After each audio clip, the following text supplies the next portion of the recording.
Good morning વિદ્યાર્થી મિત્રો, આપણે ધોરણ 11 એમાં ચેપ્ટર નંબર 14 શ્વસનનો અભ્યાસ કરતા હતા. ચેપ્ટર નંબર 14 ની અંદર આપણે અજારક શ્વસન ભણી ગયા. અજારક શ્વસનની અંતિમ નિપજ એટલે કે ઇથેનોલ, લેક્ટિક એસિડ, 2 એટીપી એ પણ આપણે નિપજ તરીકે લઈ આવ્યા. હવે આપણે જારક શ્વસનની પ્રક્રિયા ભણવાની છે. હવે જે ટોપિક આપણે ભણવાનો છે એ ટોપિક છે જારક શ્વસન. ઓકે, તો શરૂઆતની અંદર આપણે એવું જોયું કે જારક શ્વસન જે છે એ 3 તબક્કામાં થાય. પહેલા લેક્ચરમાં આપણે આ વસ્તુ સમજ્યા હતા. તો એ 3 તબક્કા કયા હતા? ગ્લાયકોલિસિસ, ક્રેબ્સ ચક્ર અને ઓક્સિડેટિવ ફોસ્ફોરીકરણ. ગ્લાયકોલિસિસ, ક્રેબ્સ ચક્ર અને ઓક્સિડેટિવ ફોસ્ફોરીકરણ, આ 3 તબક્કાની અંદર જારક શ્વસન થાય. જેમાંથી આપણે ગ્લાયકોલિસિસ ભણી ગયા. ગ્લાયકોલિસિસ ની અંદર આપણે શું જોયું કે ગ્લાયકોલિસિસ ની અંદર આપણે પ્રક્રિયક તરીકે પસંદ કર્યો તો ગ્લુકોઝ. અને ગ્લુકોઝ જ્યારે ગ્લાયકોલિસિસ માંથી પસાર થયો તો આપણને નિપજ તરીકે 2 અણુ પ્રાપ્ત થયા પાયરુવિક એસિડના. તેની સાથે આપણને 2 અણુ H2O મળ્યા હતા, 2 અણુ NaDH2 મળ્યા હતા અને 2 અણુ આપણને ATP ના પ્રાપ્ત થયા હતા. આ જે છે આ ગ્લાયકોલિસિસ ની નિપજ છે. હવે આ ગ્લાયકોલિસિસ માં જે આપણને પાયરુવિક એસિડ મળ્યા, ગ્લાયકોલિસિસ માં પ્રક્રિયાના અંતે નિપજ તરીકે આપણને મળ્યા પાયરુવિક એસિડ. પાયરુવિક એસિડ નું અણુ સૂત્ર શું છે તો આપણે જાણીએ છીએ CH3COCOOH. મતલબ પાયરુવિક એસિડ પાસે કાર્બન 1, 2 અને 3 કાર્બન છે, ટ્રાયોસર્ટા છે. ઓકે, તો ગ્લાયકોલિસિસ ના અંતે મુખ્ય નિપજ આપણે કઈ હતી? Pyruvic acid. હવે જો આપણે જારક શ્વસન સમજવું હોય તો જારક શ્વસનમાં જેવું ગ્લાયકોલિસિસ પૂરું થાય એવો બીજો તબક્કો શરૂ થાય જેને આપણે શું કહીએ છીએ? ક્રેબ્સ ચક્ર. ગ્લાયકોલિસિસ ની પ્રક્રિયા જેવી પૂરી થાય તેવી જ કઈ પ્રક્રિયા શરૂ થાય? ક્રેબ્સ ચક્રની પ્રક્રિયા શરૂ થાય. તો ગ્લાયકોલિસિસ ના અંતે નિપજ મળી પાયરુવિક એસિડ. હવે એ પાયરુવિક એસિડ જે છે એ પાયરુવિક એસિડ ને શેમાં પ્રવેશવાનું છે? ક્રેબ્સ ચક્રમાં. ઓકે, તો પાયરુવિક એસિડ સીધો ક્યારેય પણ ક્રેબ્સ ચક્રમાં પ્રવેશતો નથી. આ યાદ રાખજો. પાયરુવિક એસિડ ક્યારેય પણ સીધો ક્રેબ્સ ચક્રમાં પ્રવેશતો નથી. પાયરુવિક એસિડ ક્રેબ્સ ચક્રમાં પ્રવેશે તે પહેલા તેનું ડીકાર્બોક્સિલેશન થાય. ડીકાર્બોક્સિલેશન મતલબ કે એમાંથી કાર્બન છૂટો પડે એટલે CO2 છૂટો કાર્બન બહાર આવી ગયો. કાર્બન જે છે એ બહાર આવ્યો. આને મેં શું કીધું? ડીકાર્બોક્સિલેશન. તેની સાથે સાથે આ પાયરુવિક એસિડ નું ડિહાઇડ્રોજિનેશન બી થાય. એટલે કોણ બહાર આવી જશે? હાઇડ્રોજન. હવે સમજો, હાઇડ્રોજન દૂર થાય એને ડિહાઇડ્રોજિનેશન બી કહેવાય અને એ પ્રક્રિયાને ઓક્સિડેશન બી કહેવાય. એ તમને ખબર હોવી જોઈએ. ઓક્સિજન ઉમેરાય અથવા હાઇડ્રોજન જે છે એ દૂર થાય તો એને આપણે શું કહીએ છીએ? ઓક્સિડેશન. અહીંયા હાઇડ્રોજન જે છે એ દૂર થયો છે તો હાઇડ્રોજન દૂર થાય એ પ્રક્રિયાને બી ઓક્સિડેશન તરીકે ઓળખવામાં આવે. તો જો અહીંયા હાઇડ્રોજન દૂર થયો એટલે આ ઓક્સિડેશન પ્રક્રિયા બી કહેવાય. તો પાયરુવિક એસિડ નું ડીકાર્બોક્સિલેશન થાય, ડિહાઇડ્રોજિનેશન થાય. બે પ્રક્રિયા થઈ. આપણે ભણી ગયા આ પાઠમાં. હંમેશા યાદ રાખજો, જ્યાં હાઇડ્રોજન છૂટો પડશે એ હાઇડ્રોજનને ગ્રહણ કરવા માટે NAD આવશે. હવે NAD હાઇડ્રોજનને લઈ ગયા, શું બનાવ્યું हमने? NAD * H2. ફરીથી પાયરુવિક એસિડ નું શું થયું? ડીકાર્બોક્સિલેશન. એના પછી થયું ડિહાઇડ્રોજનેશન. હવે પ્રક્રિયાની અંદર કોએન્ઝાઇમ ઉમેરાય. પ્રક્રિયામાં કોણ ઉમેરાય? કોએન્ઝાઇમ એ અંદર પ્રવેશે. તો ટોટલ 3 પ્રક્રિયા થઈ. સૌથી પહેલા પાયરુવિક એસિડ નું ડીકાર્બોક્સિલેશન થયું, ધેન પાયરુવિક એસિડ નું ડિહાઇડ્રોજનેશન થયું અને ત્યારબાદ અંદર કોણ ઉમેરાયું? તો અંદર કોએન્ઝાઇમ ઉમેરાયા. આ 3 પ્રક્રિયાને અંતે પાયરુવિક એસિડ જે 3 કાર્બન ધરાવતો હતો એમાંથી નિપજ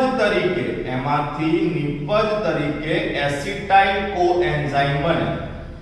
આ એસિટાઇલ કોએન્ઝાઇમ કે જેની પાસે ખાલી કેટલા કાર્બન હશે? 2, કારણ કે 3 માંથી એક કાર્બન નીકળી ગયો. તો પાયરુવિક એસિડ ક્યારેય પણ સીધું ક્રેબ્સ ચક્રમાં પ્રવેશતું નથી. સૌથી પહેલા પાયરુવિક એસિડનું રૂપાંતરણ એસિટાઇલ કોએન્ઝાઇમમાં થાય અને આ એસિટાઇલ કોએન્ઝાઇમ ક્રેબ્સ ચક્રમાં પ્રવેશે. તો ખાસ યાદ રાખજો કે ક્રેબ્સ ચક્રની અંદર ક્યારેય બી પાયરુવિક એસિડ પ્રવેશતું નથી. પાયરુવિક એસિડનું રૂપાંતરણ શેમાં થાય છે? એસિટાઇલ કોએન્ઝાઇમમાં. અને યાદ રાખવા જેવી વસ્તુ છે, પાયરુવિક એસિડમાંથી એસિટાઇલ કોએન્ઝાઇમ બને. પાયરુવિક એસિડમાંથી એસિટાઇલ કોએન્ઝાઇમ બને. આ પ્રક્રિયાને કેટાલિસિસ તરીકે ઓળખવામાં આવે છે. આ પ્રક્રિયાને કેટાલિસિસ તરીકે ઓળખવામાં આવે છે. એક્ઝામ ની અંદર 2 માર્ક્સ માં બી આ પ્રશ્ન પૂછવો હોય તો પૂછી શકાય કે કેટાલિસિસ પ્રક્રિયા સમજાવો. તો પાયરુવિક એસિડ નું ડીકાર્બોક્સિલેશન અને ડિહાઇડ્રોજનેશન થાય. પ્રક્રિયામાં કોએન્ઝાઇમ ઉમેરાય. નિપજ તરીકે આપણને એસિટાઇલ કોએન્ઝાઇમ બને. આ આખી પ્રક્રિયા માટે જવાબદાર ઉત્સેચક છે પાયરુવેટ ડિહાઇડ્રોજિનેસ. ઓકે, આ પ્રક્રિયા જે છે એના માટે જવાબદાર ઉત્સેચક કયો છે? તો પાયરુવેટ ડિહાઇડ્રોજિનેસ. ધ્યાન રાખજો, ગ્લાયકોલિસિસ થી શરૂ કરીને આપણે આઠમણ ભણ્યા ત્યાં સુધી કે આગળ આ ચેપ્ટર જ્યાં સુધી ભણીએ ત્યાં સુધી જેટલા પણ ઉત્સેચકો આવે છે એ બધા જ ઉત્સેચકો મોસ્ટ આઈએમપી એમસીક્યુ છે. એમસીક્યુ ની અંદર આ ઉત્સેચકો પૂછાવી શકે. ઓકે, તો ફરીથી એકવાર આપણે જાણ શરૂ ભણવું છે. એમાંથી આપણે પહેલો તબક્કો ગ્લાયકોલિસિસ ભણી ગયા કે જેની અહીંયા બેઝિક ઇન્ફોર્મેશન આપણે આપી દીધી છે. ઓકે, ગ્લાયકોલિસિસ પૂરું કર્યા પછી આપણે પાયરુવિક એસિડ મળ્યું એટલે લઈને આપણે જવું છે ક્રેબ્સ ચક્રમાં. તો પાયરુવિક એસિડ સીધો ક્રેબ્સ ચક્રમાં પ્રવેશતો નથી. એ બી આપણે જોયું કે પાયરુવિક એસિડનું રૂપાંતરણ એસિટાઇલ કોએન્ઝાઇમમાં થાય અને ત્યારબાદ એ ક્રેબ્સ ચક્રમાં પ્રવેશે. તો સમજો કે પાયરુવિક એસિડ જે છે એ ગ્લાયકોલિસિસ નિપજ છે. પાયરુવિક એસિડ એ ગ્લાયકોલિસિસ ની નિપજ છે. આ બાજુમાં ક્રેબ્સ ચક્ર લઈ લઈએ, આ બાજુમાં ક્રેબ્સ ચક્ર આવે છે. તો આપણને પૂછાય કે પાયરુવિક એસિડ અને ક્રેબ્સ ચક્ર વચ્ચેનું મધ્યસ્થી સંયોજન જણાવો. તો પાયરુવિક એસિડ અને ક્રેબ્સ ચક્ર વચ્ચેનું મધ્યસ્થી સંયોજન આવશે એસિટાઇલ કોએન્ઝાઇમ. રિપીટ, પાયરુવિક એસિડ અને ક્રેબ્સ ચક્ર વચ્ચેનું મધ્યસ્થી સંયોજન કયું આવશે? એસિટાઇલ કોએન્ઝાઇમ. અથવા એમ પણ પૂછે કે ગ્લાયકોલિસિસ, કેમ કે પાયરુવિક એસિડ એક છેવટે ગ્લાયકોલિસિસ ને નિપજ છે એટલે એમ બી પૂછે કે ગ્લાયકોલિસિસ અને ક્રેબ્સ ચક્ર વચ્ચેનું મધ્યસ્થી કયું? તો અહીંયા પણ આ બંને વચ્ચેનું મધ્યસ્થી આપણે કોને કહીશું? તો મધ્યસ્થી સંયોજન છે એસિટાઇલ કોએન્ઝાઇમ. તો આની સાથે આ કેટાલિસિસ જે છે આ કેટાલિસિસની પ્રક્રિયા પૂરી થઈ. તો વિદ્યાર્થી મિત્રો, કેટાલિસિસ જે છે એની પ્રક્રિયા ભણ્યા બાદ હવે આપણે ક્રેબ્સ ચક્રનો અભ્યાસ કરીએ. તો આપણે જોઈએ કે ગ્લાયકોલિસિસ જે છે આ ગ્લાયકોલિસિસના અંતે નિપજ તરીકે આપણને પાયરુવિક એસિડ મળે એવું આપણે ભણી ગયા. ઓકે, આ જે પાયરુવિક એસિડ છે આ પાયરુવિક એસિડ કેટલા કાર્બન ધરાવતું હોય? તો પાયરુવિક એસિડ 3 કાર્બન ધરાવતું હોય. એનું અણુ સૂત્ર બી આપણે જોયું CH3COCOOH. હવે આ પાયરુવિક એસિડ સીધું ક્રેબ્સ ચક્રમાં પ્રવેશતું નથી એવું પણ આપણે ભણી ગયા. આપણે એવું જોયું કે ક્રેબ્સ ચક્રમાં પ્રવેશતા પહેલા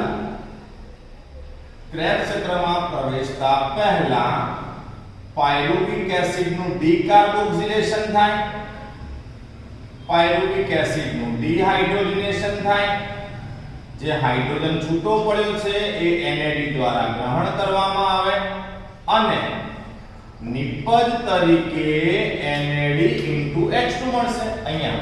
ઓકે, તો જો પાયરુવિક એસિડ નું ડીકાર્બોક્સિલેશન થાય, ડીહાઇડ્રોજનેશન થાય અને પ્રક્રિયાની અંદર કોણ ઉમેરાય? તો પ્રક્રિયામાં કોએન્ઝાઇમ ઉમેરાય.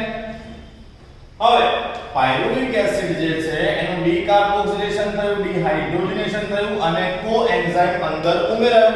આ કોએન્ઝાઇમ અંદર ઉમેરાયા બાદ નિપજ તરીકે આપણને એસિટાઇલ કોએન્ઝાઇમ પ્રાપ્ત થાય. નિપજ તરીકે આપણને શું પ્રાપ્ત થાય? એસિટાઇલ કોએન્ઝાઇમ. આ એસિટાઇલ કોએન્ઝાઇમ કેટલા કાર્બન ધરાવતો હશે? તો એસિટાઇલ કોએન્ઝાઇમ 2 કાર્બન ધરાવતો હશે. ઓકે, આ પાયરુવિક એસિડ માંથી એસિટાઇલ કોએન્ઝાઇમ બને ત્યાં સુધીની પ્રક્રિયાને આપણે કેટાલિસિસ તરીકે ઓળખીએ છીએ. પાયરુવિક એસિડ માંથી એસિટાઇલ કોએન્ઝાઇમ બને અહીં સુધીની પ્રક્રિયાને કેટાલિસિસ કહેવાય. હવે આપણે ક્રેબ્સ ચક્રની શરૂઆત કરીએ. ઓકે, હવે આપણે ક્રેબ્સ ચક્રની શરૂઆત કરીએ. અહીંયા આપણે ચક્ર દર્શાવી દઈએ. હવે સમજો આના આધારે કે ક્રેબ્સ ચક્ર છે એમાં ઓલરેડી 4 કાર્બન ધરાવતો એક પદાર્થ હાજર હોય. ક્રેબ્સ ચક્રની અંદર 4 કાર્બન ધરાવતો પદાર્થ હાજર હોય અને આ જે 4 કાર્બન ધરાવતો પદાર્થ છે એનું નામ છે OAA, જે પોતે કેટલા કાર્બન ધરાવે છે? 4 કાર્બન. ઓકે, આ 4 કાર્બન ધરાવતો જે પદાર્થ છે એ પદાર્થનું નામ શું છે? OAA. તો સમજો સૌથી પહેલા કે 4 કાર્બન ધરાવતો પદાર્થ છે OAA. આનું આખું નામ શું થાય? તો આનું આખું નામ છે oxaloacetic acid. Oxaloacetic acid. Okay, કોઈ પણ એસિડ જે છે એમાંથી તમારે એસિડ શબ્દ પ્રત્યય તરીકે ન લગાવવો હોય તો એટ શબ્દ લાગે. એટ મતલબ શું? ઓક્ઝેલો એસિટિક એસિડ જગ્યા પર તમે એને ઓક્ઝેલો એસિટેટ પણ કહી શકો. ઓકે, એક્ઝામ્પલ તરીકે આપણે સાઇટ્રિક એસિડ આગળ આવશે તો સાઇટ્રિક એસિડ શબ્દ લખવો હોય તો સાઇટ્રેટ કહી શકાય, મેલિક એસિડ ને મેલેટ કહી શકાય, સક્સિનિક એસિડ ને સક્સિનેટ કહી શકાય. ટૂંકમાં એસિડ શબ્દનો પ્રયોગ ન કરવો હોય તો નામની પાછળ પ્રત્યય તરીકે એટ લગાવી શકાય. જેમ કે ઓક્ઝેલો એસિટિક એસિડ તો એની જગ્યા પર આને ઓક્ઝેલો એસિટેટ પણ કહી શકાય. ઓકે, હવે સમજીએ ફરીથી. ક્રેબ્સ ચક્રમાં ઓલરેડી ઓક્ઝેલો એસિટિક એસિડ હાજર છે. હવે એ ઓક્ઝેલો એસિટિક એસિડ સાથે કોણ જોડાય? એસિટાઇલ કોએન્ઝાઇમ જોડાય અને એ દરમિયાન પ્રક્રિયામાં H2O પણ ઉમેરાય. તો ઓક્ઝેલો એસિટિક એસિડના પોતાના 4 કાર્બન. હવે આ ઓક્ઝેલો એસિટિક એસિડ જોડાશે એસિટાઇલ કોએન્ઝાઇમ પાસે જેના પોતાના 2 કાર્બન. તો આ 4 કાર્બન ધરાવતો પદાર્થ પ્લસ 2 કાર્બન ધરાવતો પદાર્થ એટલે કેટલા કાર્બન ધરાવતો પદાર્થ? 9 બનશે. તો 9 બનશે એ 6 કાર્બન ધરાવતો પદાર્થ હશે અને આ જે પદાર્થ નવો બન્યો એ પદાર્થનું નામ છે સાઇટ્રિક એસિડ. આ જે પદાર્થ બન્યો આ પદાર્થનું નામ શું છે? Citric acid. Okay, citric acid પોતે કેટલા કાર્બન ધરાવતો હશે? 6 કાર્બન ધરાવતો હશે. સાઇટ્રિક એસિડ પોતે કેટલા કાર્બન ધરાવતો હોય? 6 કાર્બન. હવે સાઇટ્રિક એસિડ જે છે એનું રૂપાંતરણ, સાઇટ્રિક એસિડનું રૂપાંતરણ એના સમઘટકમાં થાય. સાઇટ્રિક એસિડનો સમઘટક છે આઇસોસાઇટ્રિક એસિડ. પણ સાઇટ્રિક એસિડમાંથી સીધું આઇસોસાઇટ્રિક એસિડ બનતું નથી, એની વચ્ચે એક સ્ટેપ જોવા મળે. તો જો શું થાય કે સાઇટ્રિક એસિડ છે આ સાઇટ્રિક એસિડ H2O ગુમાવે. સાઇટ્રિક એસિડ શું ગુમાવશે? H2O.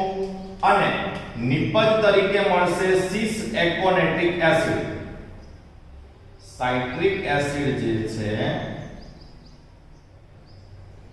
એ H2O ગુમાવે નિપજ તરીકે મળશે સિસ એકોનેટિક એસિડ, એની પાસેથી 6 કાર્બન હશે. હવે જે પાણીનો અણુ દૂર થયો હતો અને સિસ એકોનેટિક એસિડ બન્યું હતું, એ પાણીનો અણુ પાછો અંદર આવી જશે. ચલો H2 ક્યાં આવી ગયો? અંદર. તો હવે જે સિસ એકોનેટિક એસિડ છે એનું રૂપાંતરણ થાય સાઇટ્રિક એસિડના સમઘટકમાં. તો સાઇટ્રિક એસિડનો સમઘટક એટલે કયો? આઇસોસાઇટ્રિક એસિડ. સાઇટ્રિક એસિડનો સમઘટક એટલે કે આઇસોસાઇટ્રિક એસિડ. એ પણ કેટલા કાર્બન ધરાવતો હશે? 6 કાર્બન ધરાવતો હશે. તો ફરીથી ઓક્ઝેલો એસિટિક એસિડ એસિટાઇલ કોએન્ઝાઇમ સાથે જોડાયા સાઇટ્રિક એસિડ બન્યું. સાઇટ્રિક એસિડ પાણી દૂર થઈને સિસ એકોનેટિક એસિડ બન્યું. પાણી પાછું આવ્યું અંદર, તો સાઇટ્રિકનો સમઘટક બન્યો કોણ? આઇસોસાઇટ્રિક એસિડ. હવે આ જે આઇસોસાઇટ્રિક એસિડ છે, આ આઇસોસાઇટ્રિક એસિડ નું ડિહાઇડ્રોજનેશન થાય. મતલબ કોણ છૂટો પડશે? 2H+.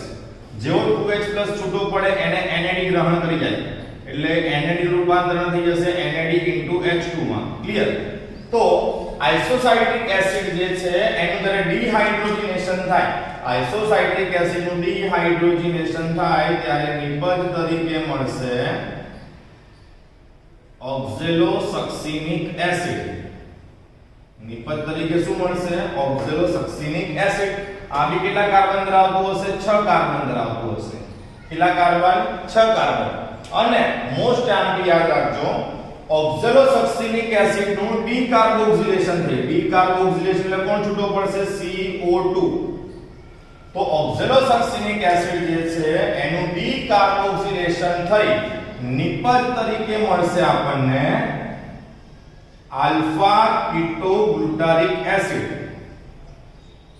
મારે એસિડ શબ્દ નથી પ્રયોગ કરવો એટલે મેં નામની પાછળ એટ લગાડી દઉં, આલ્ફા કીટોગ્લુટારેટ.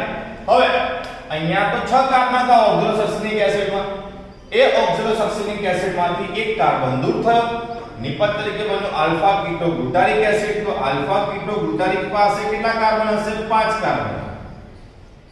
કેટલા કાર્બન હશે? 5 કાર્બન. તો ક્રેબ્સ ચક્રની અંદર 5 કાર્બન ધરાવતો પદાર્થ સૌથી પહેલા કયો બન્યો? Alpha ketoglutaric acid. જો 5 કાર્બન ધરાવતો પદાર્થ પૂછાય તો. બાકી આમ તમે જોવા જાવ તો ક્રેબ્સ ચક્રમાં સૌથી પહેલો પદાર્થ કયો બન્યો? તો સૌથી પહેલો પદાર્થ સાઇટ્રિક એસિડ બન્યો, જે કેટલા કાર્બન ધરાવે છે? 6 કાર્બન ધરાવે છે. ઓકે. ત્યાર પછી આમ બી 6 કાર્બન 6 કાર્બન 6 કાર્બન. તો 5 કાર્બન ધરાવતો પહેલો પદાર્થ કયો? તો 5 કાર્બન ધરાવતો પહેલો પદાર્થ આપણને મળ્યો છે આલ્ફા કીટોગ્લુટારિક એસિડ. કયો મળ્યો આપણને? Alpha ketoglutaric acid. હવે આ જે આલ્ફા કીટોગ્લુટારિક એસિડ છે એને ધ્યાનથી જુઓ. બહુ બધા રૂપાંતરણ છે આ સ્ટેપમાં, એટલે ખાસ ધ્યાન રાખજો. આલ્ફા કીટોગ્લુટારિક એસિડ નું ડિહાઇડ્રોજનેશન થાય એટલે 2H+ છૂટા પડે. એને NAD લઈ જાય એટલે શું બનશે? NAD * H2. તે સિવાય CO2 છૂટો પડે એટલે કે ડીકાર્બોક્સિલેશન થાય. ઓકે. બીજું ખાસ યાદ રાખજો, 2H+ છૂટા પડ્યા, CO2 છૂટા પડ્યા, પ્રક્રિયાની અંદર H2O ઉમેરાય અને ખાસ અહીંયા ADP નું રૂપાંતરણ ATP માં થાય. હવે ADP નું રૂપાંતરણ ATP માં મારે કરવું હોય તો ફોસ્ફરસ જોઈએ. ઓકે. ADP ને ફોસ્ફરસ મળે તો જ ATP બને. તો ADP માં ફોસ્ફરસ નાખવો તો ફોસ્ફરસ આવ્યો ક્યાંથી? તો બીજો એક સ્ત્રોત GTP.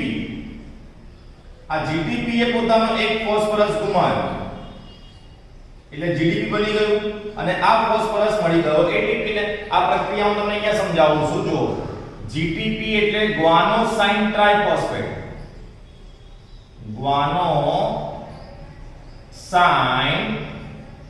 ટ્રાઇફોસ્ફેટ. હવે GTP ની પાસે ફોસ્ફરસ 3 છે. ઓકે. એમાંથી GTP એ એક ફોસ્ફરસ ગુમાવ્યો એટલે શું વધ્યું? GDP. હવે એક ફોસ્ફરસ જેને ગુમાવ્યો છે એ ફોસ્ફરસ ગયો ADP પાસે. તો ADP ને એક ફોસ્ફરસ મળી ગયો એટલે શું મળ્યું? ATP. તો બહુ બધા રૂપાંતરણ થયા છે. પહેલું આલ્ફા કીટોગ્લુટારિક એસિડ નું ડિહાઇડ્રોજનેશન થયું, ડીકાર્બોક્સિલેશન થયું. ADP નું રૂપાંતરણ ATP માં થયું, પ્રક્રિયામાં કોણ ઉમેર્યું? પાણી. તો 5 કાર્બન હતા, એમાંથી ઓલરેડી એક કાર્બન છૂટો પડવાયો છે. ઓકે, તો 5 માંથી એક જાય એટલા વધ્યા 4. તો આલ્ફા કીટોગ્લુટારિક એસિડ જે છે એમાંથી નિપજ તરીકે આપણને સક્સિનિક એસિડ મળે, અને આ સક્સિનિક એસિડ 4 કાર્બન ધરાવતું હોય. અહીંયા બીજો બી MCQ થયો. ક્રેબ્સ ચક્રમાં સૌથી પહેલો પદાર્થ કયો ગણતો? Citric acid. કેટલા કાર્બન ધરાવે? 6. ક્રેબ્સ ચક્રમાં 5 કાર્બન ધરાવતો પદાર્થ કયો બને? Alpha ketoglutaric acid. અને ક્રેબ્સ ચક્રમાં 4 કાર્બન ધરાવતો સૌથી પહેલો પદાર્થ કયો બનશે?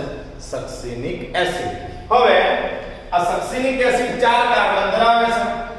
આ સક્સિનિક એસિડ જે છે, આ સક્સિનિક એસિડ નું ડિહાઇડ્રોજનેશન થાય એટલે 2H+ છૂટા પડે. જ્યારે 2H+ છૂટા પડે ત્યારે અહીંયા નિપજ તરીકે ફ્યુમરિક એસિડ બને. નિપજ તરીકે ફ્યુમરિક એસિડ બને, જે પોતે પણ 4 કાર્બન ધરાવે છે.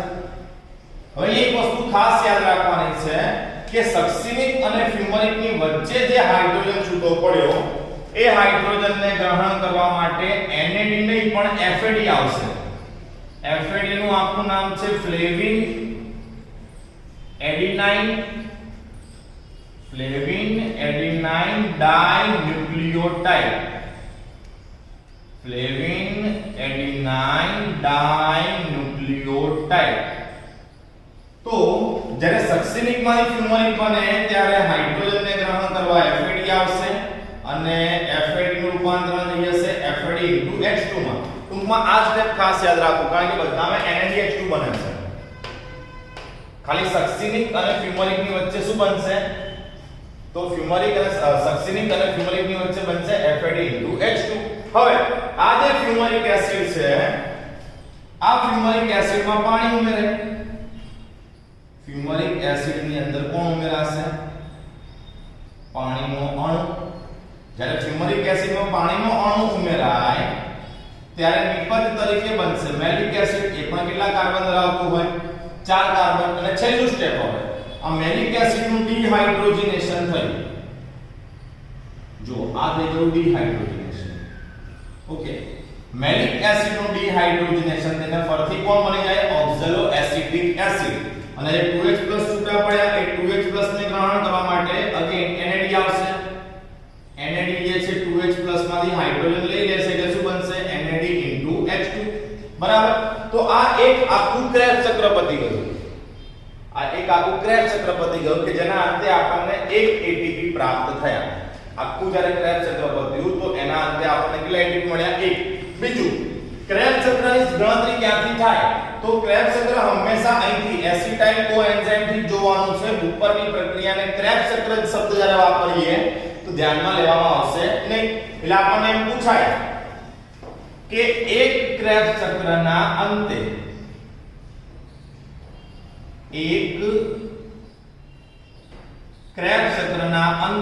આપણને નિપજ શું મળે? તો જો અહીંથી નિપજ જોતા રહીએ તો અહીંયા પાણીનો એક અણુ બહાર આવ્યો, અહીંયા પાણીનો એક અણુ અંદર આવ્યો એટલે ઇક્વલ થઈ ગયું. એક NADH2 અહીંયા મળ્યો, એક NADH2 અહીંયા મળ્યો, અને એક NADH2 અહીંયા મળ્યો. તો એક ક્રેબ્સ ચક્રના અંતે આપણને કેટલા NADH2 મળ્યા? 3. ક્લિયર?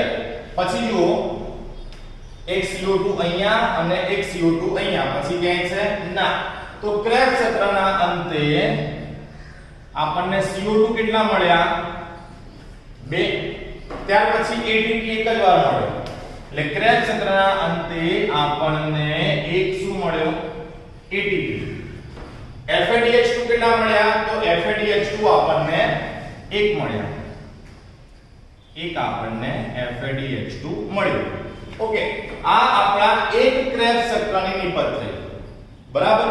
પણ જારક શ્વસનની જ્યારે હું વાત કરતો હોઉં તો આપણે જોયું કે એક ગ્લુકોઝનો અણુ જ્યારે ગ્લાયકોલિસિસમાંથી પસાર થાય, એક ગ્લુકોઝનો અણુ જ્યારે ગ્લાયકોલિસિસમાંથી પસાર થાય ત્યારે તો નિપજ તરીકે આપણને 2 પાયરુવિક એસિડ મળે. હવે નિપજ તરીકે જ્યારે આપણને 2 પાયરુવિક એસિડ મળે તો આ આખું ક્રેબ્સ ચક્ર જે છે એમાં તો મેં એક જ પાયરુવિક એસિડ લીધો છે, જ્યારે આપણી પાસે પાયરુવિક એસિડ કેટલા છે? 2. મતલબ જારક શ્વસનની અંદર ક્રેબ્સ ચક્ર કેટલી વાર થાય?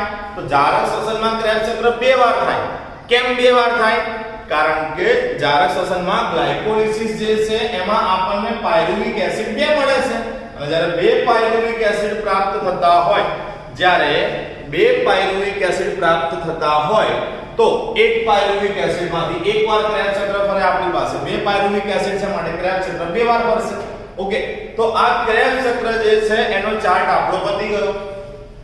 ઓક્ઝેલો એસિડિક માંથી ઓક્ઝેલો એસિડિક એસિડ અને એસિટાઇલ કોએન્ઝાઇમ બંને જોડી ગયા. 4 + 2 એટલે 6 કાર્બન ધરાવતું શું બન્યું? Citric acid.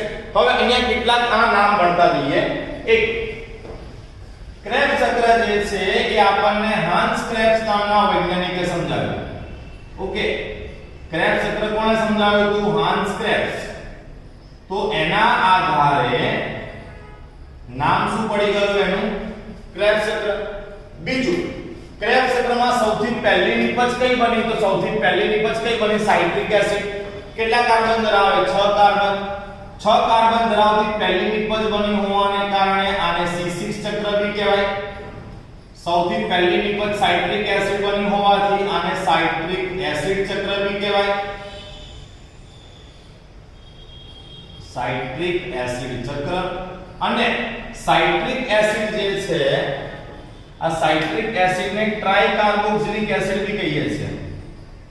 સાઇટ્રિક એસિડ જે છે એને ટ્રાઇકાર્બોક્સિલિક એસિડ પણ કહીએ છીએ.